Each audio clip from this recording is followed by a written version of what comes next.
चलेंगे। अध्याय नंबर 8, अध्याय 8 समाकलन के अनुप्रयोग हैं और इसके अंतर्गत हमें केवल 3 बातें हमें कोई अधिकतर पढ़ना है। वृत्त है, परवलय और दीर्घवृत्त, ये 3 चीजों की बार बार चर्चा आएगी। तो वृत्त में क्या क्या होता है? वृत्त कोई भी हो उसमें एक केंद्र बिंदु होता है। मान लीजिए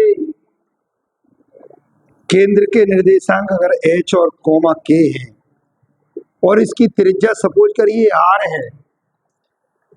अगर केंद्र के निर्देशांक h के हों, देखिए यहाँ से ज्योमेट्री का प्रारंभ हो रहा है। एक तरह से केंद्र का मान है h के और त्रिज्या सपोज करिए r है, r फॉर रेडियस, इसलिए हमने त्रिज्या को r कहे। तो ऐसी स्थिति में वृत्त का जो समीकरण होता है, वृत्त का जो समीकरण होता है वो होता है x माइनस h का होल वर्ग y माइनस k का होल वर्ग बराबर r का स्क्वायर होता है। किस स्थिति में? जब केंद्र h और k हो, पहली बात। दूसरी बात क्या है? जब केंद्र कैसा हो? मूल बिंदु हो। जब केंद्र मूल बिंदु, और मूल बिंदु को क्या कहते हैं?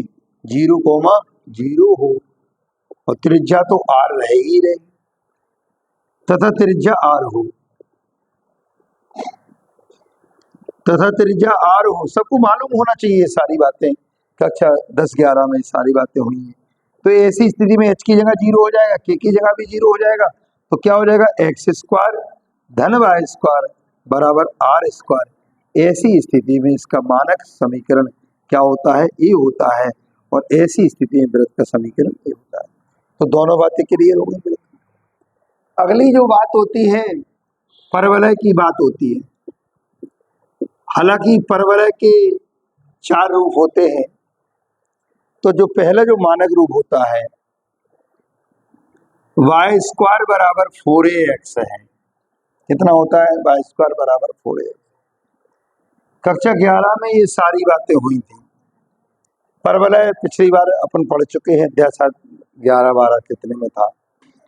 तो यहाँ से इस टाइप से जो परवलय बनता है, आपको मालूम होना चाहिए शीर्ष होता है, ये नाभि होती है, नाभि थोड़ी, इसको नाभि कहते हैं। और नाभि हमेशा अंदर होती है। तो नाभि का सूत्र कितना हो जाएगा? यहाँ से जो ए है ना, वही ए हो जाएगा, ए कॉमन। भाई सीधी सी बात है, जिस अक्ष पर होता है उस अक्ष पर बिंदु होगा, अन्य से कोई लेना देना नहीं है। क्योंकि एक्स अक्ष पर है तो एक्स निर्देशांक मौजूद है और वाई निर्देशांक कितना है? 0 है। सीधी सी बात है। तो ये इसका नाभि हुआ, इसको नाभि को एस से प्रदर्शित करते हैं। जितनी दूरी केंद्र शीर्ष से नाभि तक की होती है उतनी ही दूरी पर यहाँ क्या होता है? नियता होती है, नियता। तो चूंकि ये एक्स का दूरी है और ए है और इधर कैसे आएगा? नेगेटिव आएगा। तो ए, इसका सूत्र कितना हो जाएगा? एक्स बराबर माइनस ए। और जब माइनस ए इधर आएगा तो इसी बात को क्या लिख सकते हैं? एक्स धन ए बराबर 0। हालांकि इतनी चीजों की जरूरत है नहीं, अपने तो केवल इसकी जरूरत है। बहुत सारी बात क्लियर हो गई। तो ये परवलय की बात है। ये आपका कौन सा है? ये आपका दाएं हस्त परवलय है, दाएं हस्त परवलय। अब अगर मान लीजिए y स्क्वायर बराबर -4ax होता तो आपका समीकरण का जो चित्र है परवलय का वो इस टाइप से बनता। क्योंकि अब माइनस में हो गया तो नाभि किधर जाएगी? माइनस साइड जाएगी। माइनस, ये आप जानते हो, ये केंद्र होता है, इधर साइड धनात्मक होता है, एक्स के इस साइड ऋणात्मक होता है, ऊपर की ओर धनात्मक होता है, नीचे की ओर ऋणात्मक होता है। मालूम है ना? तो इस समय नाभि यहाँ आ जाएगी तो अब सूत्र कितना हो जाएगा? माइनस का 1,0 हो जाएगा। तो इतना हमें पर्याप्त है। ये वाम हस्त परवलय होता है। ये कौन सा है? ये दाएं हस्त परवलय है। और ये है वाम हस्त परवलय।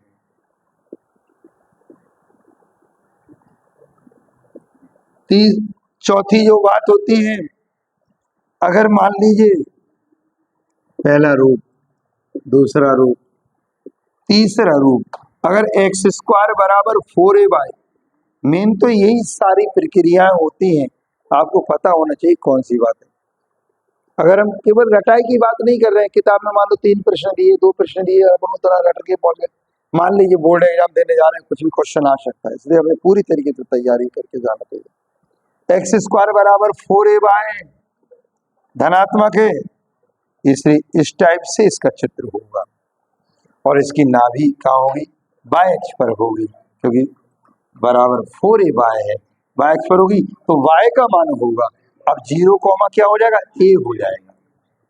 अब a कॉमा 0 नहीं होगा, क्योंकि जिस अक्ष पर होता है उस अक्ष पर बिंदु होता है, अन्य पर 0 होता है। कोई डाउट तो? बातें तो बहुत सारी हैं, लेकिन हमें केवल नाभि से मतलब है, नाभि से काम हो जाएगा। शीर्ष, अच्छा शीर्ष हमेशा मूल बिंदु होता है, 0 0 होता है, ठीक है, मूल बिंदु है ये वाला। अगर मान लीजिए चौथा रूप हम लोग बात करें, चौथा रूप है एक्स स्क्वायर बराबर -4a/, है, तो ऐसी स्थिति में इसका जो चित्र बनेगा इस टाइप से बनेगा, और इसकी नाभि आ जाएगी यहाँ, तो 0 कॉमा कितना आएगा, माइनस का a हो जाएगा, होगा तो y अक्ष पर ही, लेकिन कैसा हो जाएगा, ऋणात्मक हो जाएगा, और ये आपका शीर्ष 0 0 ही है ना। तो नाभि नियता समझ में आ रही है, सीधी सीधी बात, नियता हमेशा नाभि के जस्ट विपरीत होती है। अगर हम इसकी नियता की बात करें तो इधर जाएगी, इसकी नियता की बात करेंगे तो ऊपर आएगी। जितनी दूरी पर नाभि होती है, नाभि से शीर्ष की जितनी दूरी होती है, शीर्ष से नियता की भी उतनी ही दूरी होती है, लेकिन अक्ष बदल जाता है। ये सारी बातें, कहीं कोई डाउट तो नहीं, अब केवल हमारा धीरे व्रत हो रहा है, ठीक।